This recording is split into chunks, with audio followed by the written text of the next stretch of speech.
నమస్కారమండి. ఈరోజు నేను ఒక తండ్రిగా నా మనసులోని సంతోషాన్ని మీతో పంచుకోవాలని అనుకుంటున్నాను. నా కూతురు ఏలూరు జిల్లా వడ్లూరులోని ఆంధ్రప్రదేశ్ ప్రభుత్వ గురుకుల పాఠశాలలో చదువుకుంటోంది.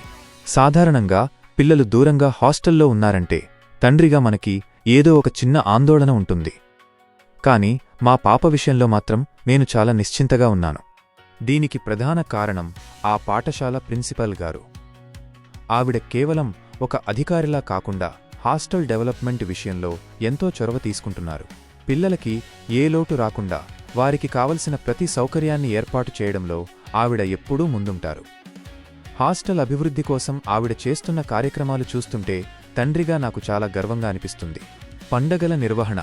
అన్నిటికంటే నాకు నచ్చిన విషయం ఏమిటంటే పండగ వచ్చిందంటే చాలు పిల్లలు ఇంటిని మిస్ అవ్వకుండా ప్రిన్సిపల్ గారు స్వయంగా వారితో కలిసి పండగలు జరిపిస్తారు. ఇంటి దగ్గర మనం పిల్లల్ని ఎలా చూసుకుంటామో అంతకంటే మిన్నగా ఆవిడ ప్రతి విషయాన్ని దగ్గరుండి చూసుకోవడం మాకు ఎంతో సంతోషాన్నిస్తుంది. పిల్లల భవిష్యత్తు కోసం ఇంతలా తపిస్తూ వారిని తమ సొంత బిడ్డల్లా చూసుకుంటున్న వడ్లూరు గురుకుల పాఠశాల ప్రిన్సిపల్ గారికి పేరుపేరునా నా ధన్యవాదాలు తెలియజేసుకుంటున్నాను. ఇలాంటి వారు ఉన్నప్పుడు మా పిల్లల భవిష్యత్తు పట్ల మాకు పూర్తి నమ్మకం ఉంటుంది. ధన్యవాదాలు.